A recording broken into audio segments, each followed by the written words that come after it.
Donald Trump's former chief of staff, Mark Meadows, seems to have a real problem learning from his mistakes.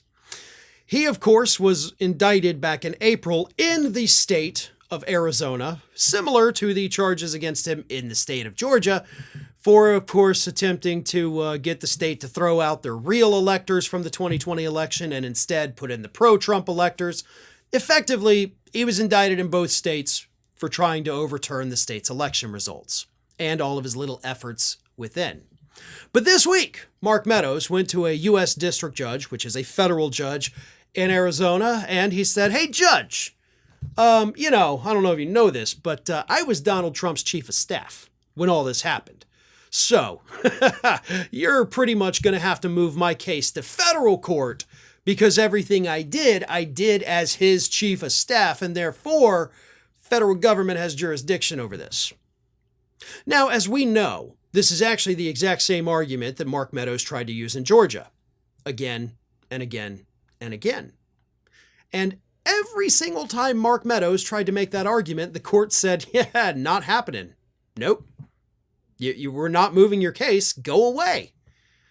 And the exact same thing happened to him with this federal judge in Arizona this week, who said, quote, "Meadows has failed to present good cause for his untimely filing, and he has failed to demonstrate that the conduct charged in the state's prosecution relates to his former color of office as chief of staff to the president."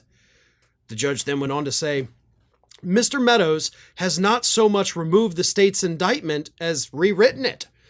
Contrary to Mr. Meadows' assertions, the state has not indicted Mr. Meadows for merely facilitating communication to and from the president or for simply staying abreast of campaign goings-on.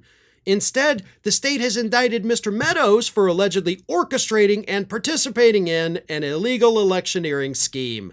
Few, if any, of the state's factual allegations even resemble the secretarial duties that Mr. Meadows maintains are the subject of the indictment."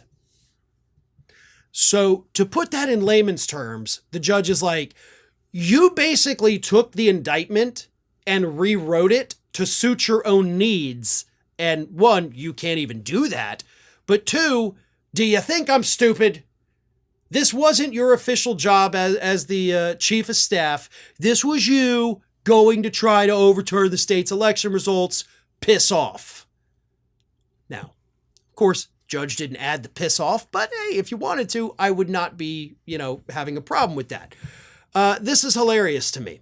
This is hilarious to me because after trying it multiple times in Georgia and getting smacked down every time, Mark Meadows then goes to Arizona and says, "You know what, for the hell of it, let's just do it again, right? What's the worst that could happen?" Well, the worst that could happen was that the judge basically humiliates you in front of the entire country, and now you've got to slink your sorry ass back down to the state courts.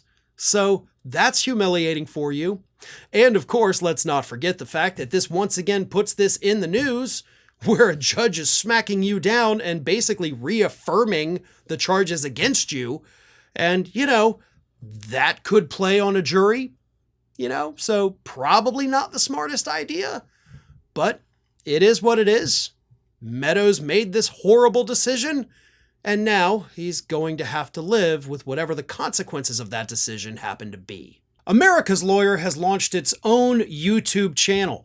Now, this channel, of course, is still in its early phases of development, but you can help grow it by subscribing. Just go to youtube.com/TheAmericasLawyer, and you'll get all of the great content from Mike Papantonio and myself that we produce every single week.